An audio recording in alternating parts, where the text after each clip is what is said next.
Sungguh kasih-Mu begitu dalam, Yes. tinggi, luas, dan tak terselami buat kami Tuhan. Amin.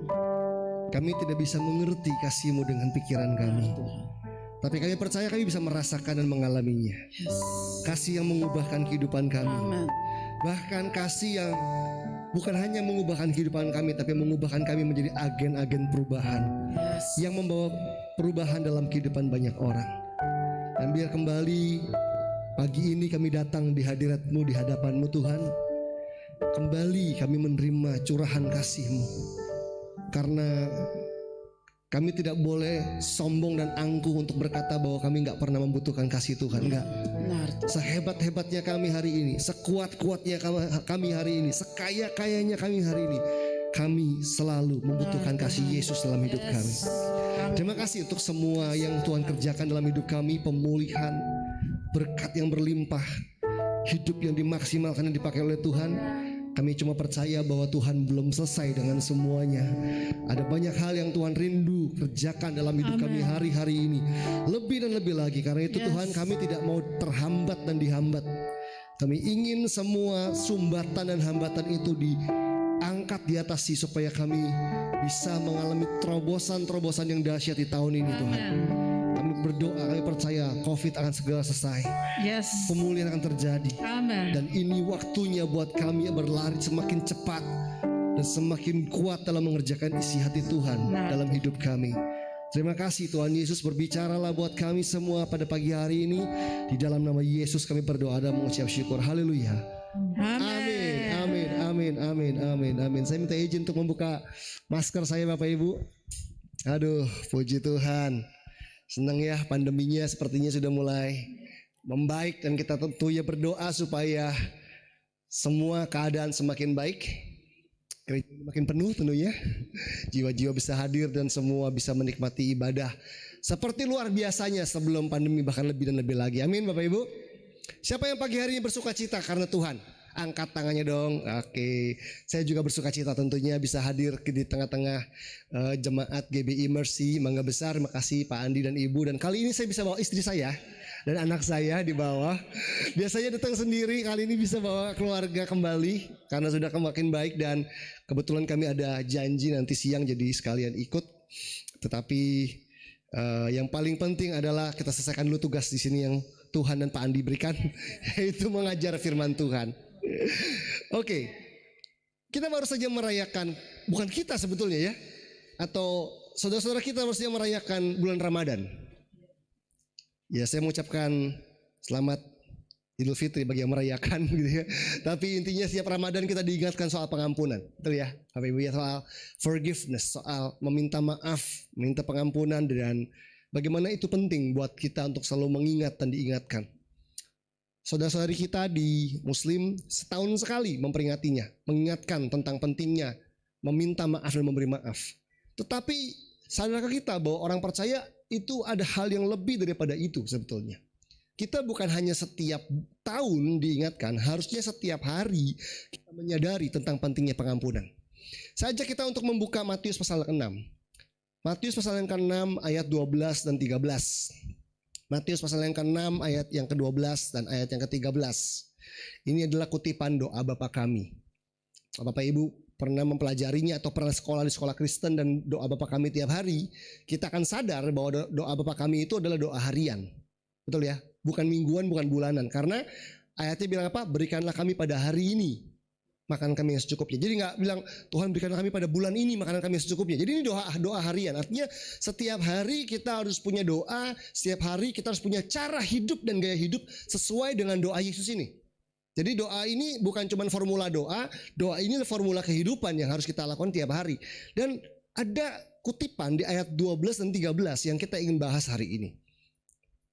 Dari doa Bapa kami yang harian tadi, ada kutipan yang bunyinya begini. Dan ampunilah kami akan kesalahan kami, seperti kami juga mengampuni orang yang bersalah kepada kami. Dan janganlah membawa kami ke dalam pencobaan, tetapi lepaskanlah kami daripada yang jahat. Karena Engkaulah yang punya kerajaan dan kuasa dan kemuliaan sampai selama-lamanya. Amin. Nah, dari doa Bapa kami yang adalah doa harian tadi, yang merupakan cara hidup harian gitu ya, formula hidup, kehidupan yang harus dikerjakan setiap hari. Bapa kami yang di sorga, dimuliakan namamu. Itu setiap hari kita harus memuliakan nama Tuhan. Cara hidup kita kan, datanglah kerajaanmu. Setiap hari kita hidup dengan sebuah kesadaran merindukan kerajaan Tuhan, pemerintahan Allah datang dalam hidup kita dan sebagainya. Tentunya ini juga bagian yang penting. Ampunilah kami akan kesalahan kami seperti kami juga mengampuni orang yang bersalah kepada kami. Di dalam ayat ini, dalam 2 ayat ini kita menemukan ada 2 kebutuhan pokok yang sangat penting dalam hidup manusia, Bapak Ibu kasih. Bukan hanya kebutuhan akan makanan, bukan hanya kebutuhan akan pakaian atau tempat tinggal, bukan hanya butuh kerjaan baru, mobil baru, butuh punya anak dan sebagainya. Ada 2 kebutuhan yang harus dipenuhi dalam hidup manusia, yaitu kebutuhan akan pengampunan, menerima pengampunan dan memberikan pengampunan. Ada 2 kebutuhan yang tidak boleh gagal untuk dipenuhi dalam hidup kita kalau kita ingin punya kehidupan emosional dan kehidupan rohani yang sehat, yaitu kebutuhan untuk diampuni dan kebutuhan untuk mengampuni.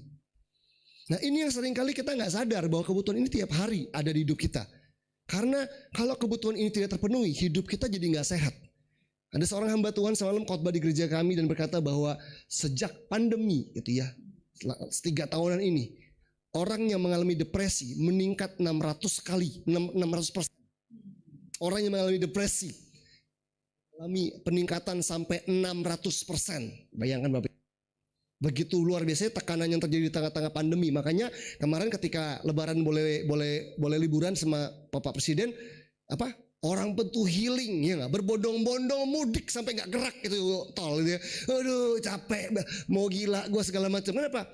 Karena isu kesehatan mental itu terjadi sebenarnya bukan karena sekedar orang punya masalah, tapi sebagian besar karena orang mengalami konflik dan tidak membereskannya dengan kuasa pengampunan. Tidak menerima pengampunan Kristus dalam hidupnya dan tidak melepaskan pengampunan buat orang lain. Bapak Ibu kasih, menerima atau melepaskan pengampunan itu membuat hidup kita sehat. Kita makan aja nih, kita kan gak mungkin makan tanpa ada pengeluaran ya. Betul ya Bapak Ibu ya. Kita makan bakmi di Mangga Besar, makan bubur kamseng di sebelah gitu ya Pak Andi. Wah makan kan masuk ya. Tapi kan harus ada yang keluar biar imbang. Masa masuk terus gak ada yang keluar gimana? Gak sehat gitu. Nah, pengeluaran kan bisa melalui buang air kecil, buang air besar. Nah, mami saya pernah 1 kali sakit infeksi saluran kencing. Jadi gak bisa buang air kecil dan itu tersumbat dan itu 11 jam kira-kira tidak bisa pipis. Apa yang terjadi? Malam saya dihubungi di rumah sakit, koma. Mami saya koma, udah kebalik matanya, udah putih semua, udah ngomongnya udah ngelantur ya, dan itu perlu dikateter untuk keluarkan semua air kemih gitu ya. Perutnya udah keras gitu. Itu bayangkan. Itu baru buang air kecil loh, yang nggak bisa keluar belasan jam. Koma orangnya. Itu cuma air yang nggak bisa keluar 11 jam kira-kira. Koma, bayangan. Nggak diapa-apain loh, nggak ada yang tusuk mami saya, nggak ada. Mami saya nggak diracun. Cuman ada minuman yang dia minum nggak bisa keluar setelah itu dan dia koma. Sama dengan pengampunan, bahwa manusia kita bukan cuma manusia tubuh, kita punya emosional gitu ya. Bahwa ada banyak hal yang mungkin masuk dalam hidup kita setiap hari. Dibuat jengkel sama mertua, sama menantu, sama tetangga terus. Dan itu tahunan, puluhan tahun bahkan itu tertumpuk. Dan itu kalau nggak dikeluarkan, apa yang terjadi?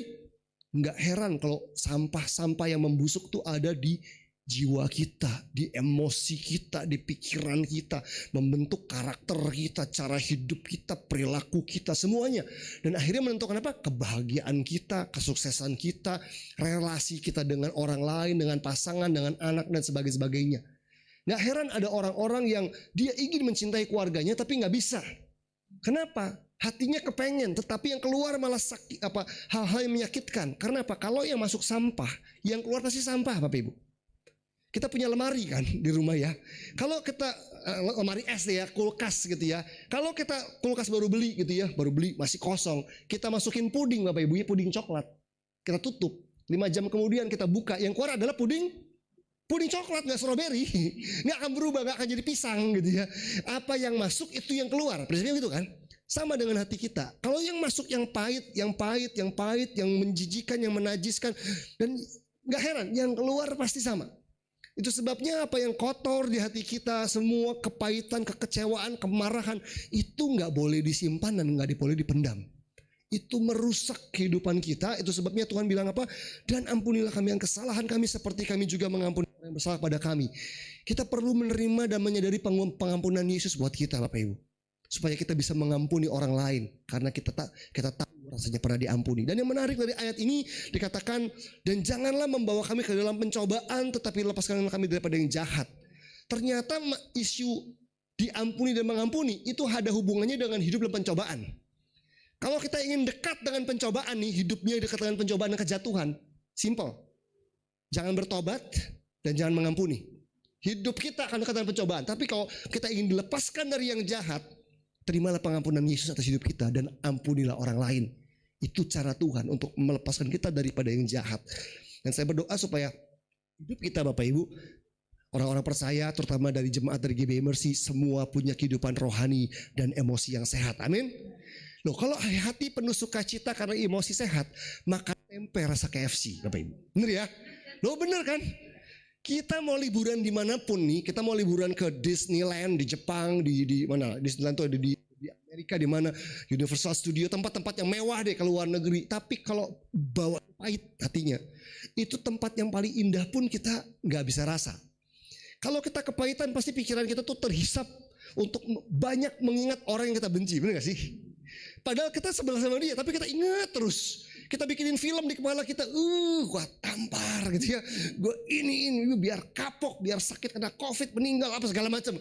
Kita bikin film capek-capek di kepala sampai kita nggak sadar di sekeliling kita ada hal-hal indah yang kita bisa nikmatin. Makanya orang kalau nggak ngampunin tuh rugi. Udah orang itu melukai kita sebel sama dia, kita pikirin terus lagi, itu nggak? Tapi waktu kita melepaskan pengampunan, ada damai sejahtera Tuhan, kita bisa fokus. Pernah gak Bapak Ibu lagi kerja gitu ya, lagi kerja apa begitu, tiba-tiba dapat telepon dari keluarga dan isinya hal yang menjengkelkan, pasti langsung gak fokus, kerjanya salah-salah, pikiran kemana-mana ya. Nah, iblis ingin mengganggu hati kita melalui yang namanya kebencian, kepahitan, kemarahan, kekecewaan. Hati kita ini targetnya iblis dan targetnya Tuhan Bapak Ibu. Hati kita ini rebutannya kerajaan kegelapan dan kerajaan terang loh, hati kita.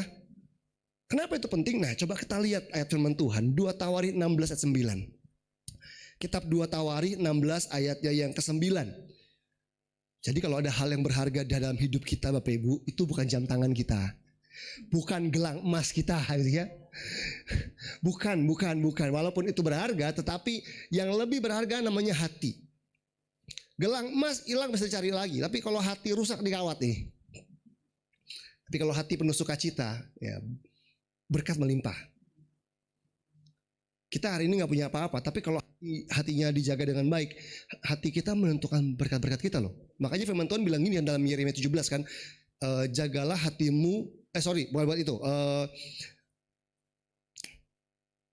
Saya lupa, Yeremia 17 itu tentang mengandalkan Tuhan, gitu ya, dan mengandalkan Tuhan. Terkutuklah orang yang diberkatilah orang yang mengandalkan Tuhan, yang dan sebagainya, dan terkutuklah orang yang mengandalkan kuatnya sendiri. Mengandalkan itu bicara hati. Kalau orang bisa urus hatinya, dia bisa urus berkat-berkatnya, kan gitu kan. Ada banyak orang gak bisa urus berkatnya karena dia gak bisa urus hatinya. Hati kita tuh targetnya iblis. 2 Tawari 16 ayat 9 bilang begini, karena mata Tuhan menjelajah seluruh bumi. Mata Tuhan itu menjelajah seluruh bumi. Tuhan itu bukan Tuhan yang kecil. Alkitab bilang bahwa bumi itu tumpuan kakinya. Jadi mata Tuhan itu bisa menjelajah seluruh bumi, bisa. Bumi itu luasnya kurang lebih 510 juta kilometer persegi. 510 juta kilometer. 510 juta kilometer persegi. Itu luas permukaan bumi. Mata Tuhan menjelajah. Dan untuk apa? Untuk melimpahkan kekuatannya. Untuk melimpahkan, bukan memberi Bapak Ibu ya, untuk melimpahkan kekuatannya kepada mereka yang bersungguh-sungguh hati terhadap Dia. Saya stop di sini aja dulu ayatnya. Dari bumi yang luasnya 510 juta kilometer persegi, dari antara 7,7 miliar manusia, Tuhan mencari orang. Bukan yang kaya, bukan yang berprestasi, bukan yang cakep, tapi orang yang bersungguh hati. Orang yang bersungguh hati. Untuk apa? Melimpahkan kekuatannya. Jadi sikap hati kita menentukan kekuatan kita kan. Simpelnya begitu. Kalau kita bersungguh-sungguh hati, Allah akan melimpahkan kekuatannya, bukan cuma memberi.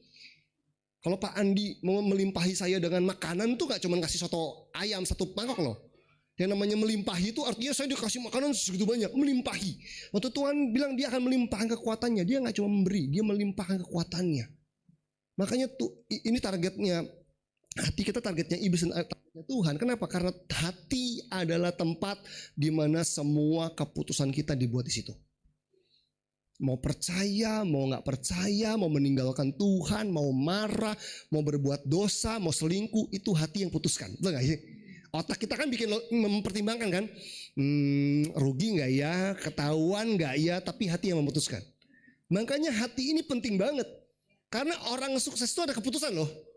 Orang berhasil, orang cuan itu ada keputusan ya kan. Makanya hati itu penting, lebih penting daripada semua harta kita. Kalau kita punya harta banyak, hati salah memutuskan, hilang semuanya. Tapi kita punya harta dikit, bisa memutuskan dengan benar, bisa berlipat ganda. Makanya hati ini penting. Dan iblis ingin rusak hati kita dengan kepahitan, dengan kebencian, supaya kita akan menjalani hidup dengan penuh nestapa, penuh penderitaan. Meskipun kita punya kekayaan, punya harta benda, kita gak bisa menikmati. Karena hati kita menentukan kuasa menikmati. Pengkhotbah 6 ayat yang pertama, ayat yang kedua beritahu bahwa di bawah bumi ini ada orang-orang yang dikaruniai segala sesuatu, tapi tidak diberi kuasa menikmatinya.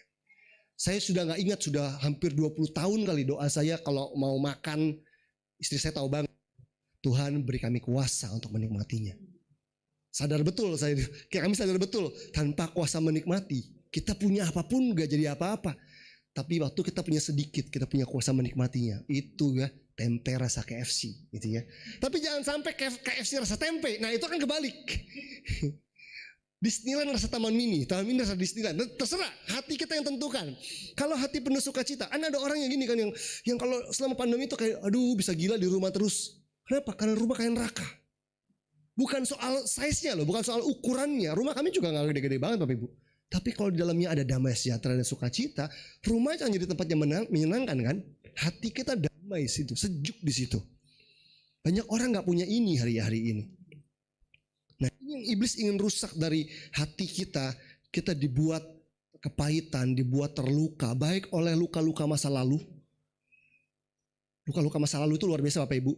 Waktu papa saya masih hidup gitu ya, waktu saya masih baru-baru bertobat, kami ada terlibat obrolan. Itu tahun berapa ya? Hampir 20 tahun lalu lah kira-kira. Waktu itu papa saya usia mungkin 50-an waktu itu gitu ya. Terus kita ngobrol-ngobrol.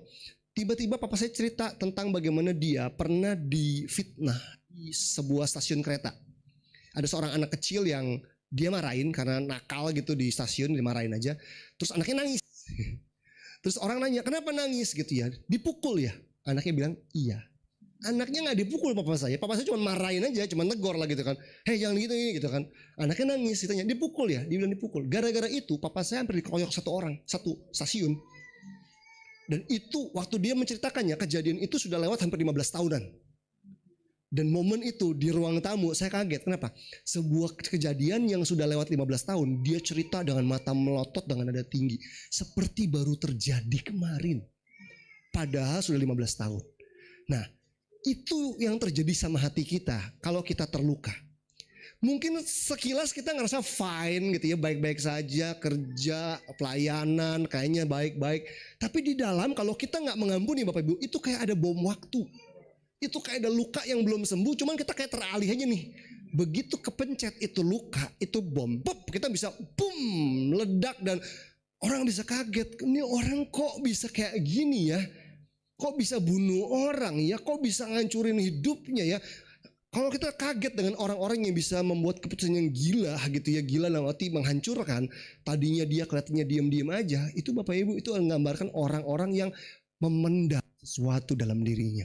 Ada luka, ada ya luka yang bernanah-nanah gitu ya. Kalau kita membayangkan luka bernanah kan itu begitu parah. Dan ini mungkin saya ingin sedikit menjelaskan begini. Terluka itu gak dosa. Kalau kita terluka hati kita karena sikap menantu kita, sikap ipar kita gitu ya, perkataan atau teman kita pinjam uang gak dipulangin malah memfitnah dan sebagainya, kita jadi jengkel dan kita terluka. Terluka itu tidak dosa.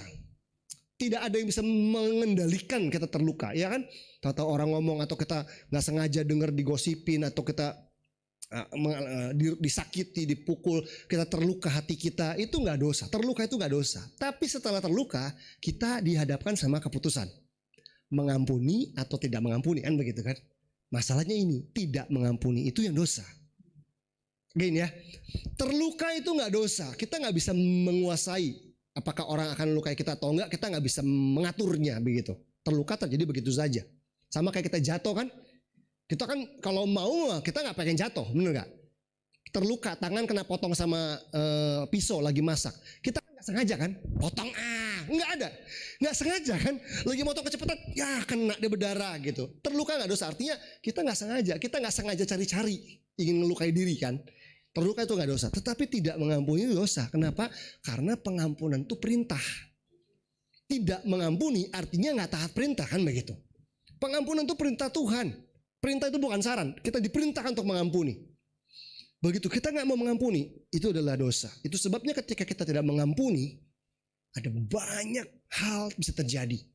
Ketika kita tidak mengampuni, kita memberi kesempatan buat kuasa kegelapan untuk menghancurkan hidup kita dan mencuri berkat Tuhan dalam hidup kita, Bapak Ibu. Ketidakpengampunan itu kelihatannya sepele. Kita bilang gini, kan saya berhak untuk ngampunin. Enak aja udah ngerugiin gue ngampun, enak aja gitu ya. Kalau bisa saya bahas lebih jahat, lu jual gue beli, gitu-gitu kan. Kita nggak terima. Di balik kalimat-kalimat seperti itu, iblis lagi ketawa, lagi bilang, oh bagus, sikat aja, bales gitu ya. Kenapa? Karena akses terhadap berkat Tuhan itu terputus semuanya. Luka-luka muncul di situ, iblis punya kesempatan. Kita bilang apa? Jangan beri kesempatan pada iblis, kata Efesus pasal ke-5. Pasal ke-4 ayat yang ke-20, 26, 27, 28. Jangan beri kesempatan pada iblis. Kata kesempatan topos artinya dalam bahasa Yunani itu artinya ruang kendali. Jangan kasih ruang kendali sama iblis.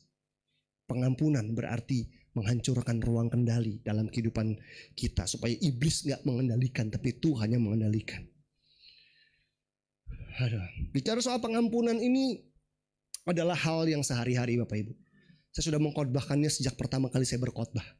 Jadi tahun 2003 kayak 2003 adalah pertama kali saya berkhotbah. Saya belum lulus sekolah teologi waktu itu, udah setahun menjelang lulus. Khotbah pertama saya itu cuma 2, pengampunan dan Roh Kudus. Kemanapun saya diundang khotbah, saya khotbah cuma 2 ini.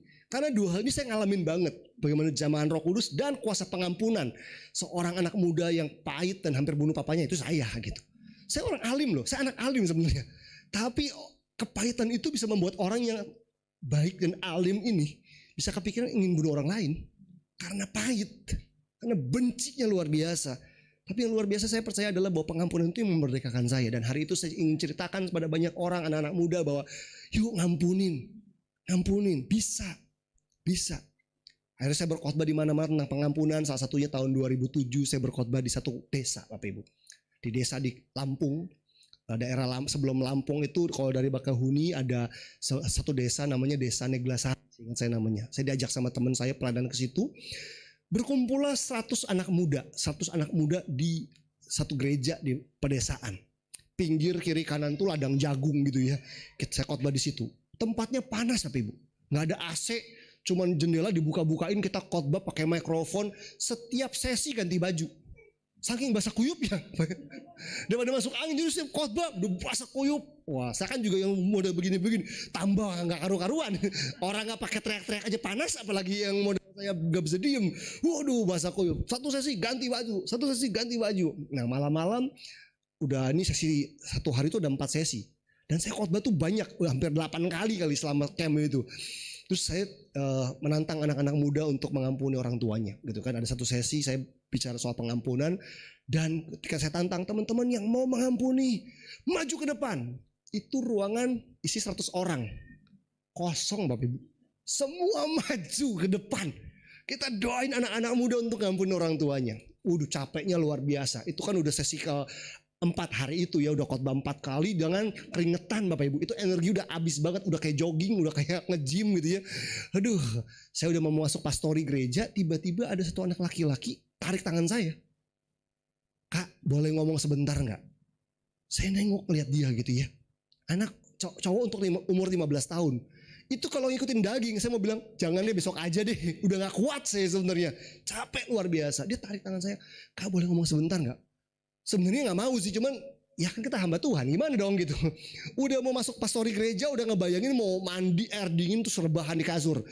Terus saya bilang, ya sebentar aja deh, kenapa ya gitu. Dia bilang, Kak sorry ya, tadi waktu kakak tengah-tengah khotbah saya tuh keluar dari ruangan dan saya nggak balik lagi. Dia ngaku dia keluar di tengah-tengah khotbah dan dia nggak balik lagi. Kenapa? Karena saya nggak tahan dengar khotbah Kak Ferry tadi itu.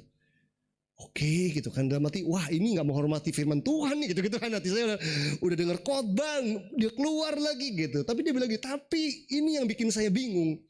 Teman-teman saya itu semua buka hati buat firman dan akhirnya maju ke depan di jamar Tuhan. Lah satu, dia bilang lah saya kelewat gitu kan. Saya takut sebenarnya denger khotbah itu dan saya tiba-tiba sadar saya gak boleh kelewatan. Udah ngumpul di sini, ikut retret, tidur bareng-bareng ber-100 orang. Yang lain di jamaah Tuhan, saya enggak. Dia bilang saya nggak mau kelewatan. Saya juga mau didoakan Kak. Oke, ya udahlah nggak apa-apa, ada jiwa yang akhirnya bersadar kan gitu kan. Terus dia bilang saya mau cerita kenapa apa yang bikin saya nggak tahan dengan khotbah Kak Ferry hari ini adalah Kak Ferry bilang bahwa saya harus mengampuni orang tua saya, terutama papa saya. Dia bilang saya ini usia 15 tahun Kak gak pernah ketemu orang tua, gak pernah ketemu papa saya. Jadi waktu mamanya lahir, mengandung dia usia 9 bulan, papanya itu ninggalin rumah. Mamanya tuh kondisi dipukulin. Mamanya tuh bisu. Mamanya gak bisa bicara, jadi mamanya dipukulin, dihajar, ambil barang, jual buat judi, perempuan dan sebagainya. Dia lahir. Jadi dia bilang bahwa saya dibesarkan oleh ibu yang bisu, gak bisa bicara. 15 tahun saya gak pernah lihat papa saya, cuma ngiri lihat temen ada dijemput sama papanya, kalau berantem di kampung ngadu sama papanya gitu ya. Dia nggak punya, cuma punya ibu yang bisu. Dan dia bilang dua minggu lalu papa saya datang kembali pulang ke rumah. Kaget dong dia bilang, aduh akhirnya kerinduannya terbalas. Udah deh lupain deh 15 tahun kemana tuh lupain deh. Yang penting sekarang papa tuh ada. Ternyata saya pertemuan perjumpaan saya pertama sama papa saya pikir menjadi momen yang hangat, maaf-maafan, penuh air mata gitu. Ini enggak. Papanya bongkar rumah lagi dong. Buka laci, bongkar, cari uang, cari barang untuk dijual, mamanya didorong, dipukul. Ini anak cowok umur 15 tahun, badannya juga kuat Bapak Ibu. Anak desa kan ya, suka macul kali gitu. Badannya keker gitu. Jadi dia bilang hari itu dia bilang pertemuan pertama saya dengan papa saya adalah saya kepengen bunuh papa saya, dia bilang gitu. Karena lihat mamanya didorong, dipukul gitu ya. Dia benar-benar udah ambil barang, udah mau pukul papanya, mau bunuh gitu. Mamanya tarik peluk gitu ya. Terus dia sadar, dia lihat mamanya seorang ibu yang udah tua bisu gitu ya. Kalau papa saya masuk penjara, saya sih nggak takut. Cuman mama saya gimana? Tambah susah gitu. Dia bilang hari itu saya nggak bunuh papa saya cuma karena mama saya aja. Gitu. Karena mama saya nggak bunuh itu. Udah, papanya pergi dan dia geram banget, benci setengah mati katanya. Papanya nggak meninggalkan dia aja itu udah melukai sebenarnya. Hari itu dia coba putus, udah deh saya lupain deh 15 tahun kemana saya lupain deh. Datang bukannya minta maaf malah berulah lebih parah dan dia benci banget. Dan dia bilang ini yang membuat saya gak tahan. Ini yang membuat saya benci papa saya, ini yang membuat saya gak bisa dengar khotbah tadi Kak. Tapi saya lihat teman-teman saya dipulihkan sama Tuhan. Kok teman-teman saya bisa kayak begitu sampai nangis, kok mukanya pada beda. Orang kalau mukanya beda Bapak Ibu ya. Kalau penuh kebencian kan matanya, sorot matanya, rautnya tuh kayak mau makan orang gitu ya. Cuman kalau sudah dipulihkan mau makan babi kan beda lagi kan. Mau makan orang sama mau makan bakmi kan ya, makan babi kan beda tuh. Sumringahnya beda kan gitu. Gitu ya. Mau makan nasi uduk sebelah gitu beda sama mau makan orang kan beda gitu, sesorot matanya gitu. Kok teman-teman saya pada beda gitu. Dia tahu nih kepahitan-kepahitan semua. Dia bilang, "Makanya saya enggak mau kelewatan." Udah saya doa, "Lu enggak akan mengampunin." Dia bilang, "Mau Kak, tapi enggak bisa." Susah. Tiap kali nginget papa saya tuh bencinya muncul lagi. Bapak Ibu itu loh. Kebencian tuh gitu. Kenapa kita coba ingin, udah deh gue ingin lupakan saja. Kenapa? Begitu ingat semua tentang orang yang kita benci. Entah bajunya, entah aromanya, entah musik kesukaannya gitu ya. Apalagi wajahnya. Semua memori kita itu bisa muncul. Bukan cuma memori loh. Memori disertai perasaan. Bencinya, marahnya, terlukanya, takutnya, semua muncul. Kita gak nyaman kan. Itu yang banyak orang tuh gak berani ngampunin. Cuma mikir, udah kok aku udah maafin, aku udah ngampunin. Tapi sebenarnya enggak. Cuma ngabaikan aja. Nah anak ini dia bilang, saya mau ngampunin susah Kak. Coba harus gimana? Oke. Saya cuma bilang, kamu mau gak? Mengampuni susah Kak. Susah. Bisa, tapi kalau Tuhan perintahkan pasti bisa. Dan saya ajak dia berdoa, tutup mata, jangan pakai kekuatan kamu sendiri. Hari ini ada Roh Kudus bersama dengan kamu. Dan saya mulai doakan dia, saya minta dia ingat peristiwa wajah papamu 2 minggu lalu. Ini 2 minggu belum lama nih baru kejadian. Ingat deh kejadiannya. Kamu pasti gak nyaman. Bapak Ibu kalau saya nuntun orang ngampunin, saya akan paksa orang untuk berhadapan sama memorinya. Orang tuh suka gak berani. Orang kalau luka ya, misalnya dia kena tembak gitu ya, kena ada peluru di dalamnya, dia apain? Dibuka lukanya. Betul gak? dibersihkan lukanya, dicabut semua racunnya atau pelornya, pelurunya gitu, diangkat. Nah, itu cara yang saya tahu untuk orang sembuh. Perhadapkan sama peristiwanya. Mau itu 15 tahun lalu, mau itu 20 tahun lalu, mau itu 2 minggu lalu. Orang gak nyaman kan, sakit kak, gak nyaman, pastor dan sebagainya. Tapi masalah di sini, kamu gak sendirian. Ada Roh Kudus sama-sama dengan kamu. Kenapa kita perlu munculin lagi lukanya? Supaya waktu sakitnya muncul, Tuhan bisa angkat. Dan disitulah waktu muncul semua sakitnya anak ini, dia bilang, lepasin pengampunan. Ingat wajah papamu dan mulai deklarasikan di hadapan Tuhan dengan kuat. Di dalam nama Yesus, aku mau mengampuni papaku. Itu anak sampai gemeter Bapak Ibu. Itu saya pegang pundaknya kenceng banget. Udah kayak Shaolin gitu. Wah gitu ya. Ya kalau dibalok pakai kayu, patah kayunya gitu. Kenceng banget ini ya. Wah saya pegang itu sampai ngerang-ngerang. Wah gitu-gitu. Dalam nama Yesus gitu ya. Sampai dia lepasin pengampunan itu gak lama kok. Cuma 15 menit gitu. Wah gitu. Terus langsung lega lemes semuanya. Gitu ya. Itu kayak ada angin-angin yang gitu keluar gitu ya. Terus saya tanya, oke, buka mata kamu. Gimana rasanya? Dia bilang, gak pernah seringan ini badan saya. Gak pernah seenteng ini badan saya kak seumur hidup. Dia bilang, ini badan saya enteng banget. Lega banget. Udah, saya cuma doain dia dan saya minta dia dipenuhi Roh Kudus. Dan udah. Momen seperti ini banyak banget Bapak Ibu yang saya ceritakan.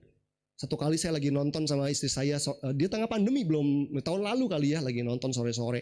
Ada satu perempuan cuma bilang begini, WhatsApp saya, dia suka datang ke ibadah online kita, dia bilang, kak bisa tolong gak, saya ini di kosan sendirian, tiba-tiba kayak ngerasa mau meledak perasaannya. Aneh Bapak Ibu ya, gak ada lagi ngapa-ngapain loh, gak lagi berantem sama orang, dia lagi diem aja, tiba-tiba kayak gak kapuguhan, apa sih, kayak bingung, kayak mau ada yang meledak di perasaannya dia. Bisa tolong gak, bantu gak? Saya bilang oke, saya minta waktu 15 menit, boleh nge-zoom gak? Saya bilang gitu. Oke, kita nge-zoom gitu ya. Terus saya tanya, kamu ngalamin apa? Yang intinya dia cerita bahwa dia itu sering mengalami kayak kemarahan yang kayak mau meledak tanpa sebab. Tanpa sebab. Dan itu berkali-kali membuat dia tuh tertekan dan sebagainya. Jadi anak ini, perempuan ini sudah berapa kali mau menikah, batal menikah. Anaknya kalau Bapak Ibu ketemu ya, perempuan ini tuh kalem, lembut gitu loh. Lembut face-nya, terus pembawaannya, bicaranya lembut. Tetapi dia berkali-kali dia bilang, saya rasa ada yang salah sama saya deh kak. Jadi berkali-kali hubungan tuh rusak, hancur karena sikap saya gitu. Ke calon suami dan sebagainya, akhirnya gak jadi menikah beberapa kali. Pernah satu kesempatan dia naik motor, dia hampir mau menabrakkan diri ke truk. Karena gak tahan dengan apa yang di dalam. Oke gitu ya. Saya percaya begini Bapak Ibu, kalau ada orang ngalamin seperti itu, gak kepuguhan, gak apa sih, mau meledak, itu gak mungkin terjadi dengan sendirinya. Pasti ada penyebabnya. Kita perlu tahu kan, benar gak sih? Ada sebab akibatnya kan. Jadi saya mau cari tahu hubungan kamu gimana dengan orang tua. Masa kecil kamu gimana? Papa sama mama gimana? Dia cuma bilang mama sudah meninggal waktu saya kecil, papa masih ada. Dan dia bilang bahwa dia dekat sama mamanya. Waktu mamanya meninggal dia terluka. Dia sangat terpukul, terluka. Dan papanya harus kerja, papanya titipin dia sama oma-opanya, sama kakek neneknya. Dan masalahnya kakeknya pasif, kakeknya diem aja. Neneknya itu jahat, dia bilang gitu. Jadi neneknya tuh kayak gak suka sama dia, selalu dia disuruh-suruh, dipojokin, kata-kata yang menyakitkan tuh muncul. Anak ini bukan tipe yang ngelawan gitu loh. Jadi ngelawannya tuh diem, dia kayak diem, udah dia cari pelampiasan begini. Jadi dia bilang kalau malam kak, dia tinggal di daerah pulau Bapak Ibu ya, pulau di Indonesia. Kalau malam jam 9 semua udah tidur, dia buka jendela. Dia lompat dari jendela itu jalan ke pantai. Cuman buat ngadem aja gitu. Sumpah di rumah gitu. Jadi yang di pantai ini cuman duduk jam pus pulang. Hampir tiap hari kayak begitu. Satu ketika satu malam dia buka jendela, dia keluar gitu ya untuk ke pantai. Dia dicek sama beberapa pemuda. Dan dia diperkosa di jalanan. Dia cerita itu cepet. Ya kak aku gini dan saya sempat diperkosa. Terus dia lewat gitu. Tunggu sebentar, saya cut. Boleh diulangin barusan? Iya kak, saya pernah diperkosa. Dia nangis. Oke, ini dia titiknya gitu kan. Jangan kemana-mana, karena dia pengen menghindar dari cerita ini sebenarnya. Dia pengen cuma cerita, pengen cepat aja. Enggak, jangan. Saya tanya, boleh cerita nggak tentang siapa? Dia mulai cerita. Wow, nangis dia, udah nangis. Bahkan dia bilang ini bukan yang pertama. Pernah ada anggota keluarga yang juga mau memperkosa dia. Dia cerita lagi, wah, papamu tahu nggak? Enggak pernah ada yang tahu. Dia simpan seumur hidup dia. Wah, hampir 30 tahun Bapak Ibu nyimpen kepahitan. Badan kita tuh nggak kuat loh. Enggak. Makanya itu yang membuat dia tiba-tiba kayak mau marah, mau bunuh diri, mau apa. Di balik tubuh yang sebenarnya good, lembut, baik, menarik gitu ya. Tapi dalamnya tuh ada bom waktunya, ada yang rusak. Wah, dia cerita segala macam. Saya bilang thank you ya. Kamu mau cerita nggak gampang loh. Kamu mau cerita, kamu bisa aja tadi nggak menceritakan sama sekali soal kasus pemerkosaan itu, kamu gak nyaman, kamu gak cerita, aku baik-baik aja kak, bisa bohongin saya kan bisa.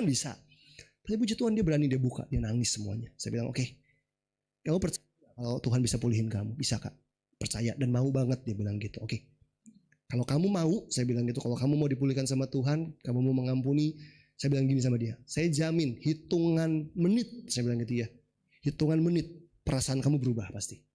Hari ini kamu ngerasa sesek, takut, bingung, marah. Hitungan menit nih, kalau kamu ngalamin pengampunan Tuhan, hitungan menit perasaanmu damai, sukacita, lega dan sebagainya. Mau nggak? Mau. Saya bisa buktiin nih, saya bilang gitu ya. Pengalaman nonton orang Bapak Ibu ya, saya yakin yang model begini nih bisa nih gitu kan. Oke, yuk. Saya ajak dia kembali untuk ingat kembali tadi peristiwa dia diperkosa semua, hidupin. Saya minta di kosannya dia sediain plastik sama apa tisu gitu, takut kalau dia nangis kan perlu lap-lap dan sebagainya, mau misalnya dia muntah atau apa, dia itu pakai Zoom doang, nggak ketemu, cuma pakai Zoom doang gitu ya. Saya tuntun doanya, dia yang berdoa, saya nonton doanya dan sebagainya. Apa yang terjadi? Dilepaskan sama Tuhan. Langsung dia lega, dia nangis, dia bilang kak thank you banget ya, lega banget. Saya bilang coba seminggu ke depan cek, kalau seminggu ke depan kamu ngerasain kayak tadi lagi, perasaan yang nggak jelas di kosan dan sebagainya, tolong lapor, saya bilang, tolong kasih tahu saya, kita akan proses, kita akan. Karena gini Bapak Ibu, pengampunan itu ada yang sekali kelar, ada yang sekali selesai. Kayak orang sakit ya, sakit kepala nih, kasih Panadol langsung sembuh, ada. Tapi ada yang harus diulang, ada yang perlu diulang-ulang gitu ya, pengampunan itu sampai pulihnya makin lama, progresnya makin bagus. Jadi kalau dia nggak langsung pulih, saya akan follow up terus sampai dia makin pulih kan. Dan dia cuma bilang setelah hari ke-10 dia kontak saya, dia bilang kak, praise God, lega dan tidak pernah terulang kembali sejak momen peristiwa itu. Nah, apa yang saya ingin highlight dari cerita ini Bapak Ibu, pengampunan itu supranatural, bukan cuma psikologis. Oh aku udah mengampuni, enggak, waktu kita mengampuni dan kita sepakat sama firman Tuhan, aku mau mengampuni dalam nama Yesus, itu ada kuasa yang turun loh. Ngangkat, mencabut semua luka-luka kita, kepahitan kita, melegakan kita, memerdekakan kita, itu ada. Itu real banget. Saya berkali-kali nonton orang kayak gitu, karena saya dulu kayak begitu. Saya adalah orang yang dulu dilayani dan harus berhadapan sama semua kebencian dan luka. Saya membuka, kalau pakai istilah apa, kotak Pandora gitu ya. Kotak Pandora kan kayak sebuah kotak yang isinya kayak apa sih, penderitaan, kutuk yang kita kalau harus buka tuh takut gitu. Tapi buka kotak masa lalu itu. Hadapi diri kita dan kamu gak sendirian, ada Roh Kudus di situ. Waktu kita ingat di sebuah peristiwa kita mungkin sedang dilukai, sedang dibully mungkin, atau sedang disakiti, kita cuma nangis di satu ruangan, kamu gak sendiri, ada Roh Kudus di situ, gitu kan? Dan Tuhan kita tuh adalah penasihat ajaib, kata firman Tuhan ya. Penasihat ajaib tuh a wonderful counselor. Tuhan kita adalah konselor yang ajaib Bapak Ibu, dan dia bisa memulihkan kita. Coba kita lihat beberapa ayat lagi setelah itu kita selesai. Coba Ibrani 12 ayat 14 sampai 17. Saya kalau ngomongin pengampunan itu gak bisa selesai Bapak Ibu, panjang banget. Ada banyak cerita, kisah gitu ya. Bagaimana saya mengalami dan juga orang-orang yang saya layani itu ngalamin kemerdekaan. Bapak Ibu, saya sangat menghargai ilmu psikologi. Ada teman-teman yang mungkin kuliah di psikologi di sini, psikolog, psikiater, it's good. Itu ilmu pengetahuan, sama kayak ilmu ekonomi, sosiologi gitu ya. Tapi saya sadar satu hal, ilmu psikologi itu terbatas. Ilmu manusia, mau ilmu kedokteran pun terbatas, benar gak sih? Mau ada yang namanya operasi, ada yang namanya vaksin, ada yang namanya obat, semua terbatas. Tapi ada kuasa Allah yang gak terbatas. Itu hebatnya kita. Makanya saya percaya bahwa pengampunan itu supranatural, bukan cuma psikologis. Lebih daripada itu. Bahkan saya punya teman-teman yang sekolah di fakultas psikologi bukan karena dia suka mempelajarinya, tapi karena pengen sembuh. Dia sendiri sakit, punya masalah psikologi, kuliah psikologi dengan berharap sembuh. Nggak sembuh juga tuh. Belajar semua teori psikologi dan sebagainya. Karena yang menyembuhkan kita adalah Tuhan. Karena apa? Manusia menemukan ilmu psikologi, tapi Tuhan yang menciptakan psikologi gitu. Nggak sih?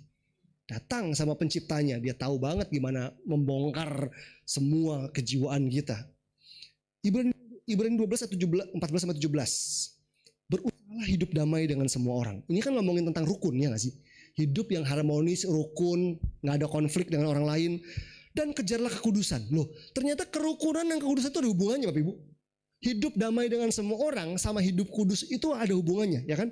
Berusaha hidup damai dengan semua orang dan kejarlah kekudusan. Sebab tanpa kekudusan, tidak seorang pun akan melihat Tuhan.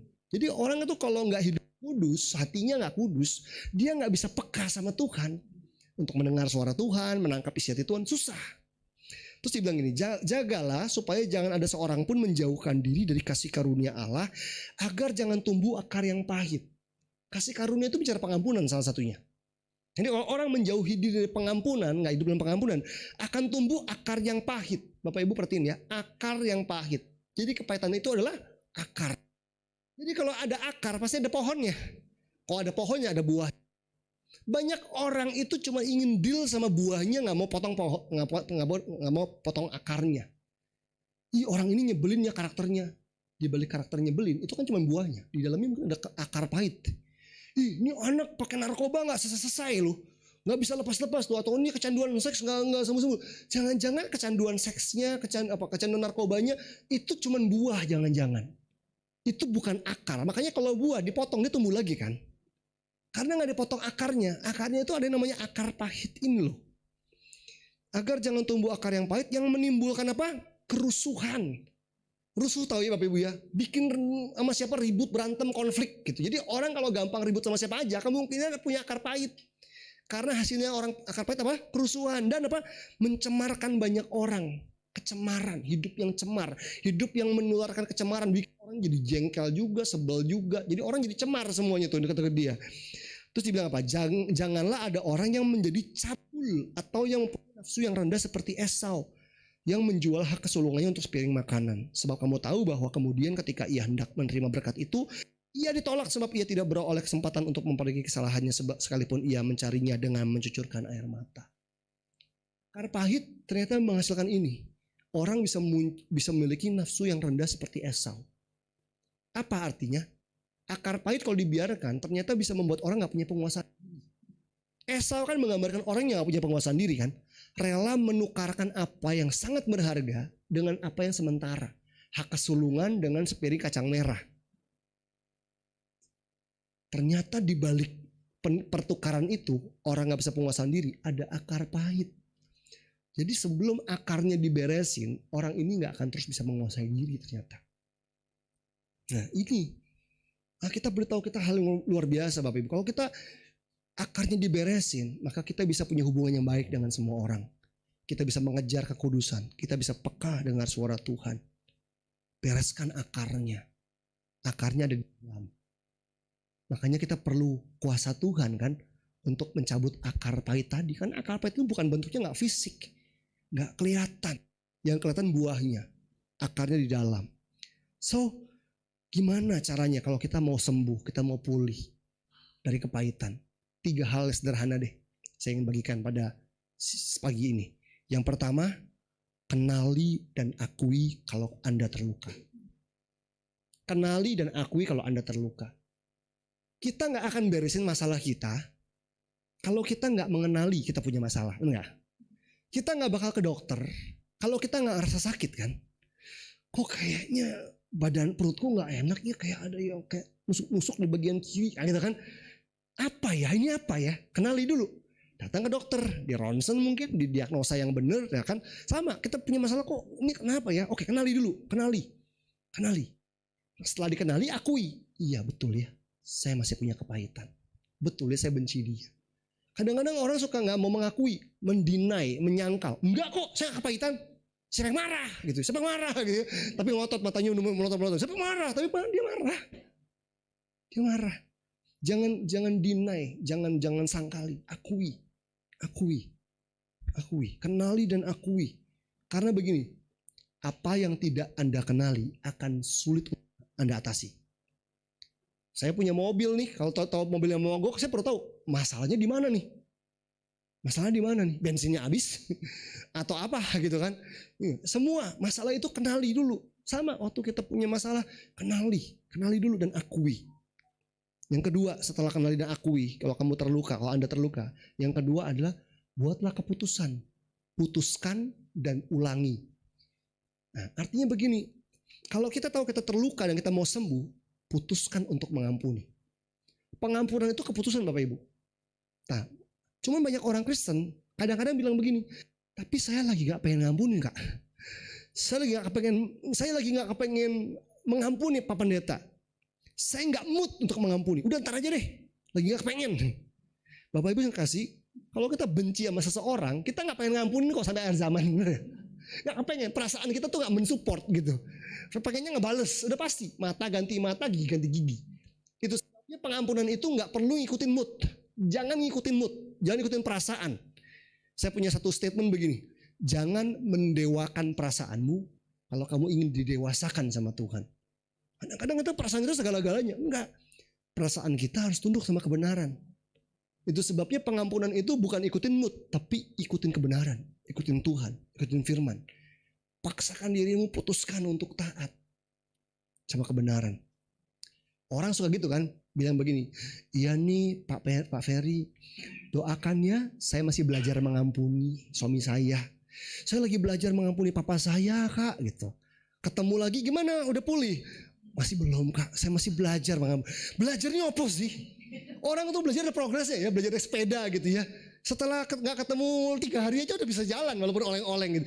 Nah ini enggak, orang tuh suka sembunyi di balik kata belajar mengampuni. Saya sampai kesel, saya bilang gini, udah deh gak usah belajar-belajar, sini. Putuskan untuk mengampuni. Mau gak saya doain sekarang? Mau gak? Yuk ikutin doa saya, putuskan untuk mengampuni. Putuskan. Pengampunan itu bekerja melalui keputusan. Saya mau mengampuni, sebut namanya. Lihat wajahnya. Di komputer lagi buka-buka foto. Tek. Saya pernah tuh. Ada satu orang teman saya. Tek. Saya cepetin. Tiba-tiba Roh Kudus bilang balik foto tadi. Tek. Waktu saya balik foto tadi. Wah hati saya gak enak. Kamu belum ngampunin dia kan? Kerasa loh. Hati kita tuh tahu sebenarnya. Kalau kita belum mengampuni seseorang. Kita pengen cepet-cepet. Gak mau lihat mukanya. Gak mau lihat wajahnya gitu ya. Putuskan. Kalau udah putuskan gimana? Kalau masih sakit. Ulangi. Orang tuh kalau sakit dikasih obat langsung sembuh gak? Ada yang langsung sembuh, ada yang enggak. Betul gak? Kita ke dokter sakit tipes dikasih obat sama dokter serenceng gitu ya. Terus kita minum 1, habis makan minum. Kok gak sembuh masih demam? Bohong dokternya, palsu obatnya. Wah, bukannya obatnya enggak ini, habisin dulu obatnya. Jangan komen ke dokter, masa saya gak sembuh? Udah dihabisin obatnya? Belum. Ya pulang dulu habisin obatnya. Dokternya marah kan? Apalagi yang paling ngeselin Bapak Ibu, itu ada orang-orang Kristen yang suka minta kita yang tanggung jawab, kita yang Pak Pendeta aja yang ini, pendeta aja yang ini, gini. Kami hamba-hamba Tuhan itu kayak dokter. Tugas kami mendiagnosa, kasih tipsnya gitu ya, kasih sarannya, nuntun gitu ya, mengoperasi, kasih obat, tapi tetap kita yang mutusin Bapak Ibu. Kan nggak mungkin kalau Pak Andi, atau jangan Pak Andi deh ya, misalkan Ibu Fania istri saya datang ke dokter, terus dikasih obat, terus dia bilang sama saya, sayang, aku nggak bisa nelan obat, pahit, gede-gede lagi, banyak lagi. Kamu yang minum dong, kan nggak bisa saya minum dia yang sembuh, benar nggak? Dokternya yang minum dia yang sembuh. Jadi kalau ketemu hamba Tuhan, jangan minta hamba Tuhan yang beresin masalah kita. Karena harus kita yang putusin, gak bisa kita yang minum Anda yang sembuh kan begitu. Intinya adalah Anda harus putuskan, Anda harus hadapi masalahnya, kepahitannya. Ulangi. Masih sakit gak? Masih, ulangi. Masih sakit gak? Ulangi. Masih sakit gak? Ulangi. Sampai sembuh. Kadang-kadang kita malas, cuma sekali kepengen ngamun, udah sembuh. Kita berasumsi sudah sembuh, padahal belum. Ulangi sampai sembuh. Apalagi kalau kita tinggal serumah sama orang yang kita benci. Anak tinggal sama orang tua, atau tinggal sama anak gitu ya, atau tinggal sama menantu yang Gini, datang ke gereja didoain udah lega nih. Lega. Puji Tuhan, pulang ketemu lagi monsternya. Teng. Gimana? Harus tiap hari ngampunin. Harus tiap hari. Capek Tuhan, masa tiap hari ngampunin. Kalau kita berhenti, iblis habisin kita. Kuat-kuatan aja. Siapa yang lebih kuat? Kita harus kuat dalam pengampunan, Bapak Ibu. Itu sebabnya pengampunan itu harus jadi gaya hidup buat kita. Bukan cuma sebuah momentum. Oh, hari ini tanggal berapa? Tanggal 8 ya, tanggal 7 hari ini. 8 Mei saya sudah mengampuni. Masalahnya bukan sudah atau belum. Apakah setiap saat kita membawa gaya hidup pengampunan? Saya yakin kok kalau hari ini saya khotbah tentang pengampunan, Bapak Ibu rata-rata udah pernah dengar khotbah pengampunan kan? Hampir tiap tahun dengar. Mungkin ada yang sudah pernah mengampuni. Masalahnya bukan sudah pernah atau belum. Apakah hari ini kita masih hidup dalam kuasa pengampunan atau tidak? Aku udah pernah ngampuni papaku dulu. Sekarang masalahnya. Dulu udah pernah, sekarang kalau terluka lagi ngampunin lagi kan. Dan saya belajar banget Bapak Ibu. Kenapa ada orang-orang yang suka berlebihan. Tahu ya istilahnya berlebihan ya. Atau anak muda bilang gini, lebay. Bapak Ibu tahu ya lebay ya. Berlebihan. Ini orang lebay banget sih. Bapak Ibu coba bayangin ya. Kalau tangan saya terluka nih. Misalnya di siku saya. Saya naik sepeda, naik motor jatuh. Ada luka borok gitu ya. Bapak Ibu bayangin ya. Pasti pernah luka kan ya. Senggol deh lukanya. Ditepuk temennya gitu kan. Apa kabar Shalom? Maksudnya baik kan. Kita pengen gampar dia tiba-tiba. Dia lagi Shalom loh. Dia maksudnya baik lagi. Shalom Pak Pendeta. Waduh kita mau tempeleng gitu. Kenapa? Karena yang dia pencet lukanya kita. Nah maksudnya begini. Kalau gak ada luka nih siku saya ya. Saya tepok begini. Gak apa-apa nih. Kayak pukul nih. Gak apa-apa. Pakai handphone makan. Nih gak apa-apa. Tapi kalau ada borok luka di sini. Kira-kira gimana? Kesenggol dikit. Ada darah Yesus gitu kan. Lebay tanda terluka Bapak Ibu.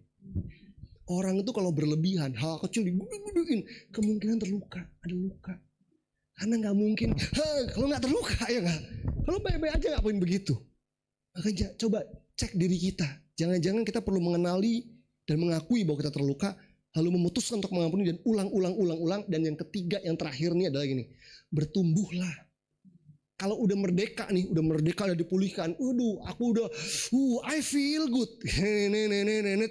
Udah mengampuni, lega gitu ya. Bertumbuh. Artinya begini, waktu kita bertumbuh, cara pikir kita beda. Sudut pandang kita beda. Sikap hati kita beda. Kalau kita bertumbuh, apa yang dulu melukai kita, gak akan melukai kita lagi di masa depan. Kalau dulu ada orang menghina kita yang ngomongin di belakang, kita tersinggung kan. Kita gak nyangka dia mau ngomongin gue. Sedih gitu kan. Kita ngampunin kan.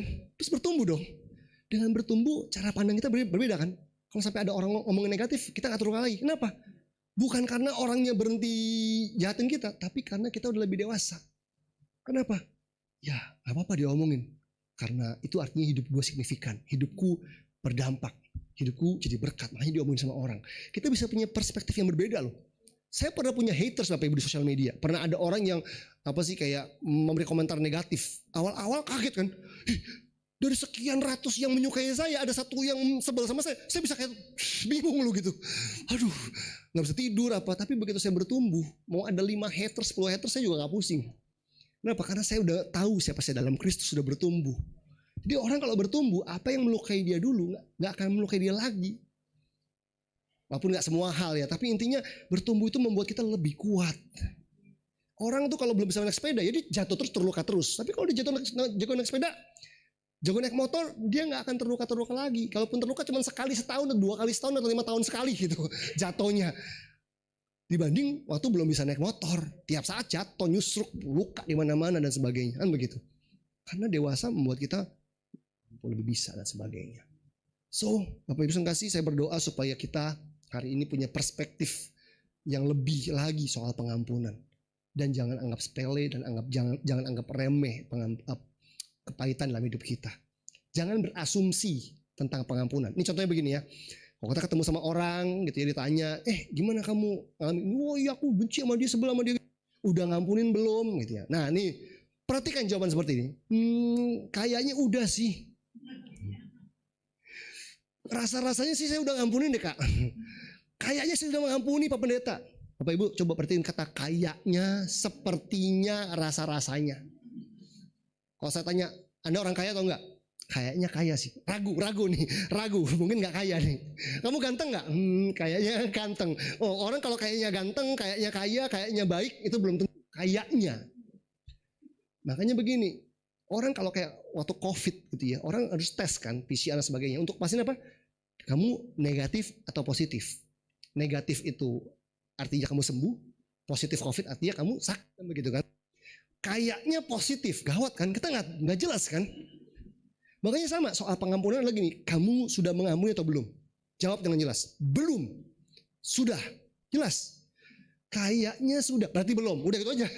Kalau ada yang kayaknya udah, berarti belum. Karena kayaknya itu nggak yakin, ragu-ragu. Pastikan kita sudah membuat keputusan untuk mengampuni yang membawa pemulihan dalam kehidupan kita. Dan ingat, pengampunan itu supranatural. Tuhan mencurahkan kuasanya untuk memampukan kita mengalami pemulihan. Amin. Mari Bapak Ibu kita bangkit berdiri bersama, kita berdoa. Datang pada Tuhan Yesus.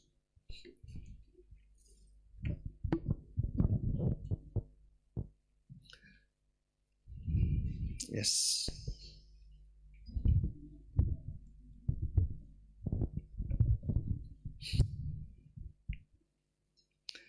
Mari tutup mata kita sebentar, kita datang di hadapan Tuhan. Saya ajak kita Bapak Ibu untuk meneduhkan hati kita bersama.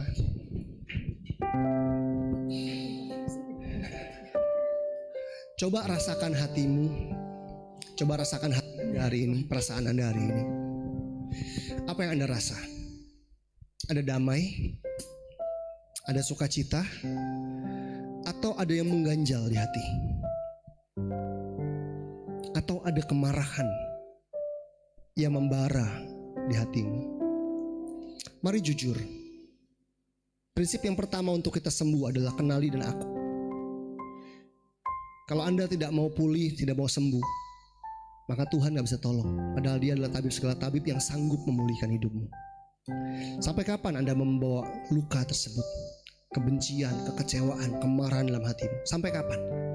Sampai kapan iblis kau izinkan merusak hatimu? Sedangkan ada kuasa pengampunan Tuhan yang bekerja begitu dahsyat.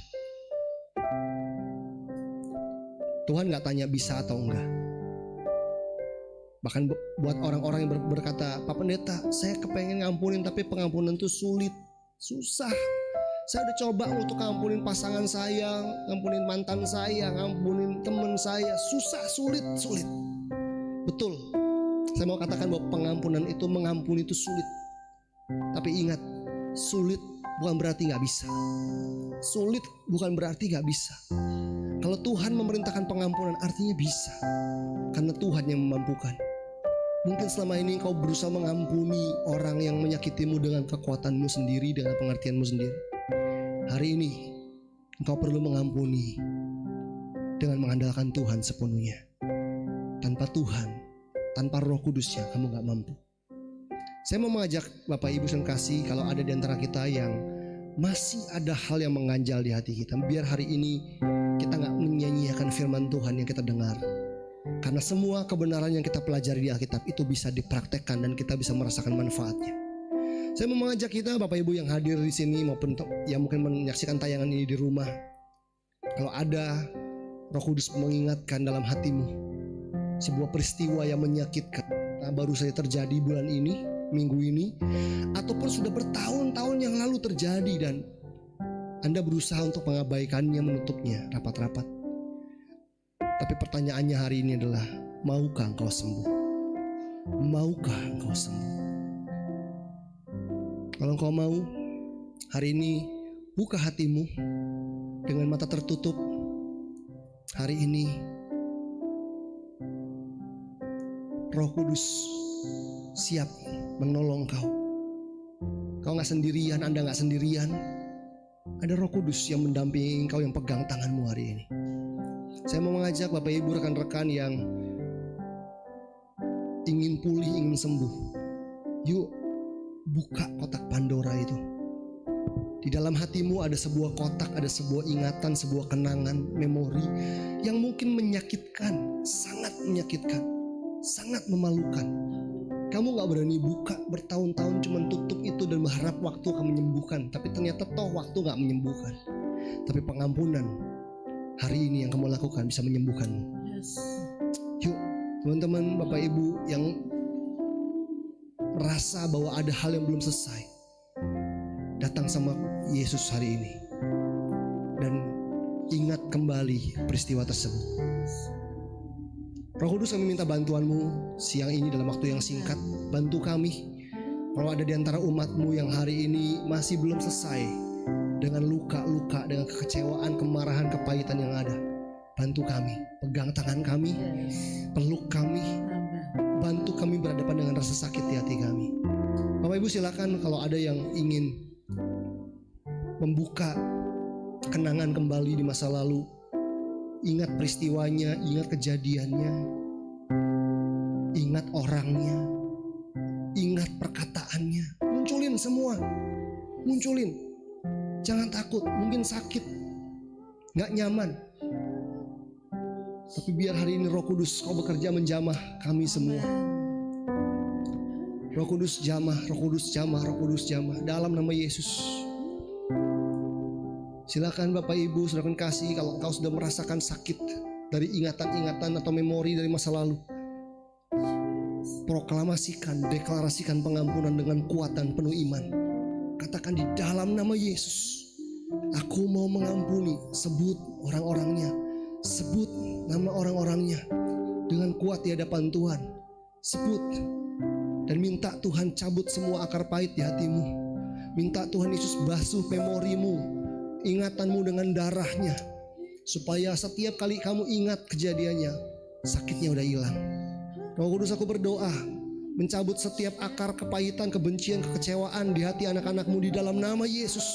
Di dalam nama Yesus, cabut Tuhan. Angkat semua memori, angkat semua kepahitan, kebencian Tuhan di dalam nama Yesus. Dalam nama Yesus kami mau mengampuni setiap orang yang melukai kami, siapapun itu, orang-orang terdekat, orang-orang yang kami sayangi, orang yang kami cintai, orang yang telah merugikan, melukai kami. Kami patahkan setiap kuasa-kuasa kepahitan, kebencian di dalam nama Yesus.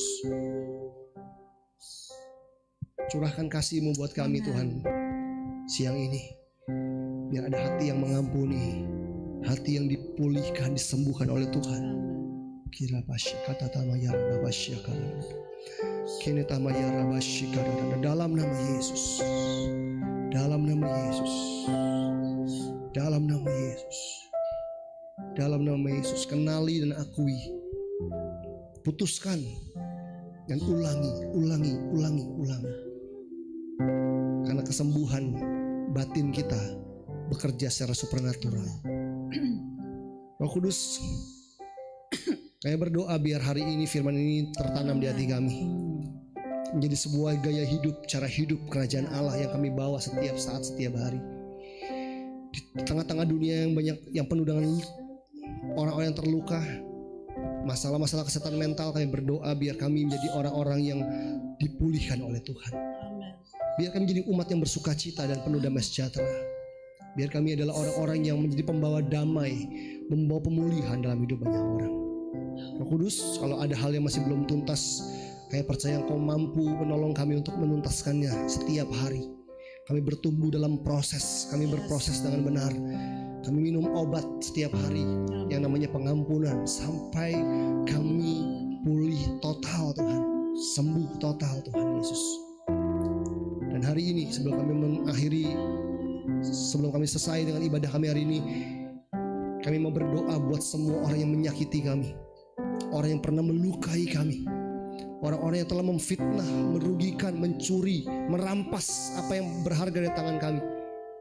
Kami lepaskan berkat atas mereka dalam nama Yesus. Berkati mereka dan bawa orang-orang ini Tuhan untuk datang pada Yesus, untuk bertobat dan bertekuk lutut di hadapan-Mu, diubahkan dan diselamatkan oleh Tuhan. Terima kasih Bapa.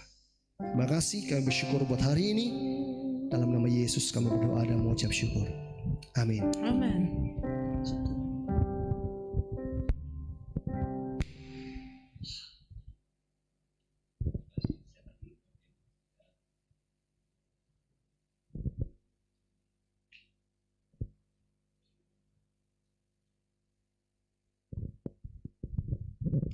Ya, makasih Pak Ferry karena ini message yang sangat penting bagi kita semua, saudara.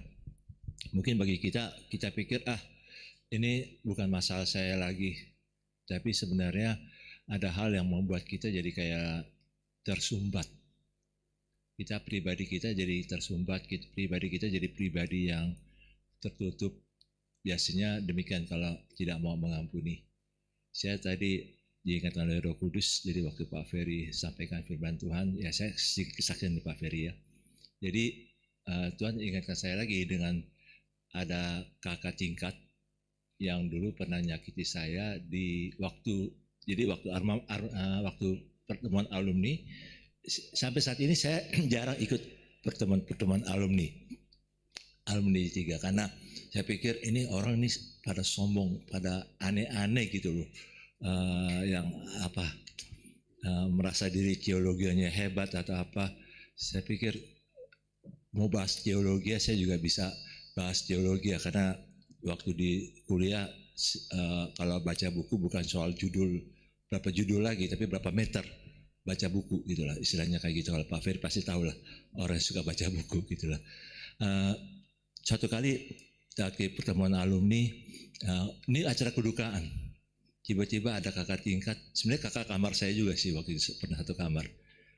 Dia singgung saya sepertinya kayak ikut gereja karismatik karena duit.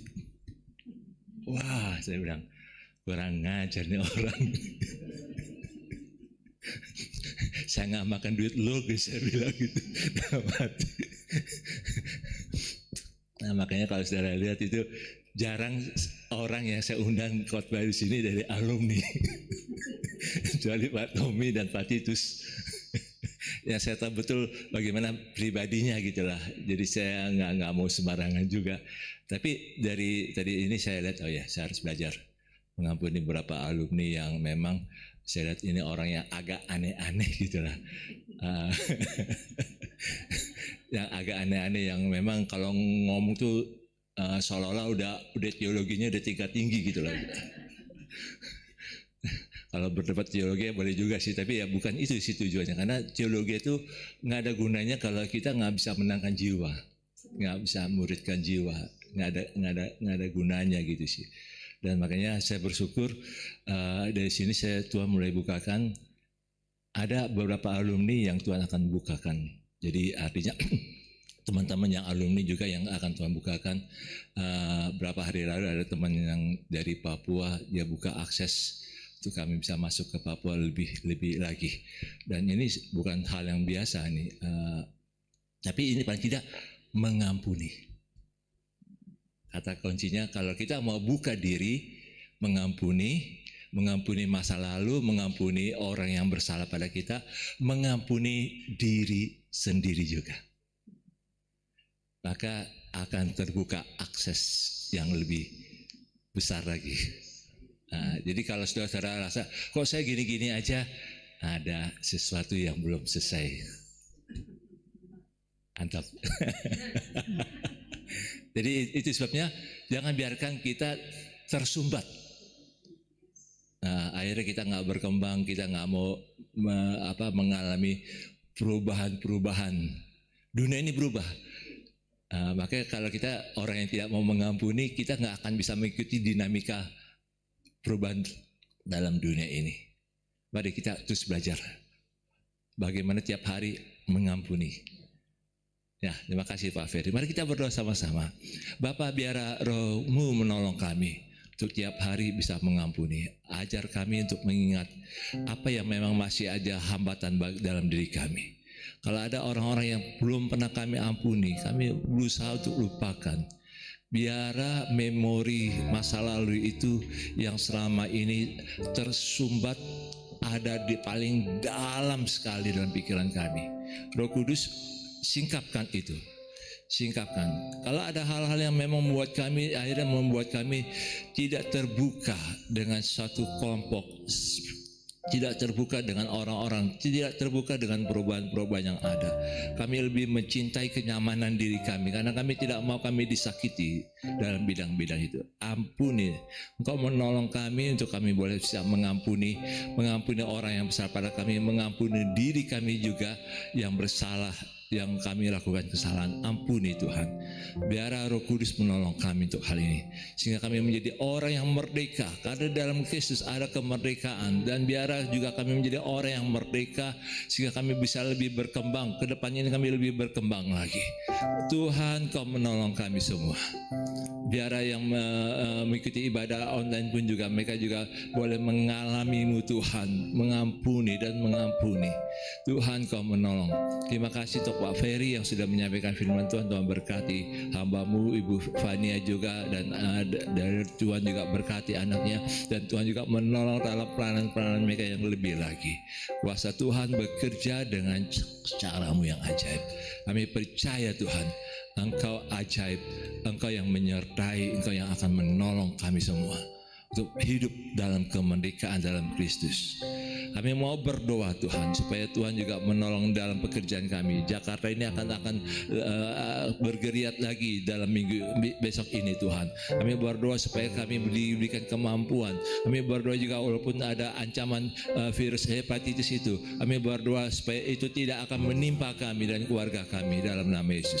Tuhan berikan kami kemampuan, hikmat yang daripada Tuhan. Kami memberi diri untuk dipimpin oleh Roh Kudus untuk bekerja dengan lebih baik lagi. Terima kasih Tuhan untuk semuanya ini. Kami juga berdoa Tuhan untuk pemerintah kami. Berkati Jokowi, berkati Tuhan untuk pemerintah daerah sampai ke desa-desa juga, RT RW juga Tuhan juga berkati. Kami juga berdoa Tuhan, biar kesejahteraan-Mu Tuhan turun atas bangsa ini. Biar ekonomi bangsa ini boleh dipulihkan lagi. Tuhan, Kau menolong kami untuk boleh berjalan bersama-Mu Tuhan. Terima kasih Tuhan untuk semuanya ini. Kami percaya kuasa Tuhan bekerja dengan cara-Mu yang ajaib. Terima kasih Tuhan, kami boleh berikan persembahan kami, biar persembahan kami boleh menjadi bau harum bagi Engkau. Nyatakan kemuliaan-Mu melalui persembahan kami ini. Terima kasih Tuhan untuk semuanya ini. Dalam nama Tuhan Yesus yang telah mengajarkan kami berdoa, Bapa kami yang di surga, dikuduskanlah nama-Mu, datanglah kerajaan-Mu, jadilah kehendak-Mu di bumi seperti di surga. Berikanlah kami pada hari ini makanan kami yang secukupnya, dan ampunilah kami akan kesalahan kami, seperti kami juga mengampuni orang yang bersalah pada kami. Dan janganlah membawa kami ke dalam pencobaan, tapi lepaskanlah kami daripada yang jahat, karena Engkaulah yang mempunyai kerajaan dan kuasa dan kemuliaan sampai selama-lamanya. Saya undang jemaat untuk boleh bangkit berdiri. Kita akan menerima berkat Tuhan. Angkat hatimu, mari kita angkat tangan kita untuk menerima berkat Tuhan. Tuhan sangat mengasihimu. Tuhan terus berjalan bersamamu. Tuhan tidak pernah meninggalkanmu, tidak pernah membiarkan kau sendirian. Tuhan itu setia. Tuhan itu mau mengajarkan hal-hal yang penting dalam hidupmu, hal-hal yang rohani, sehingga engkau menjadi anak-anak yang istimewa. Dan Tuhan juga akan membawa engkau naik dan naik menjadi kepala, bukan turun menjadi ekor. Tuhan juga akan membawa engkau untuk mengalami kelimpahan kasih karunia, dan hidupmu, hatimu, dan pikiranmu dipenuhi oleh damai sejahtera, karena Dia adalah Bapa yang setia sepanjang hidupmu, mulai dari sekarang sampai selama-lamanya. Yang percaya dan diberkati katakan amin. Amin.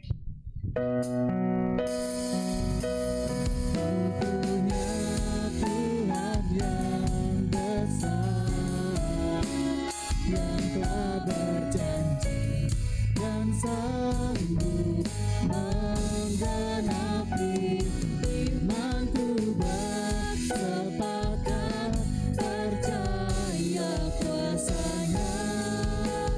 Ku terima sekarang kemenangan dari-Mu.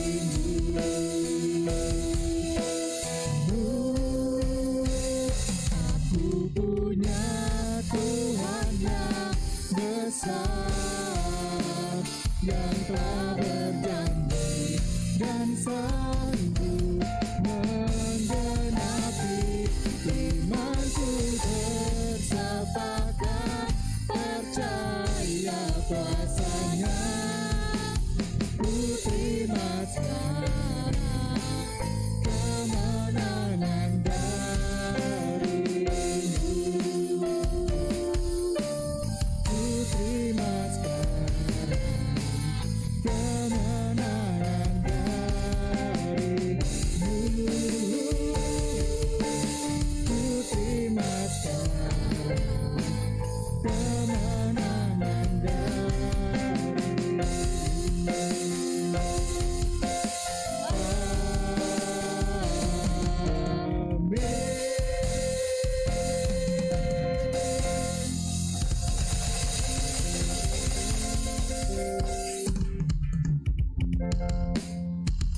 Ibadah selesai, selamat hari Minggu, Tuhan Yesus memberkati.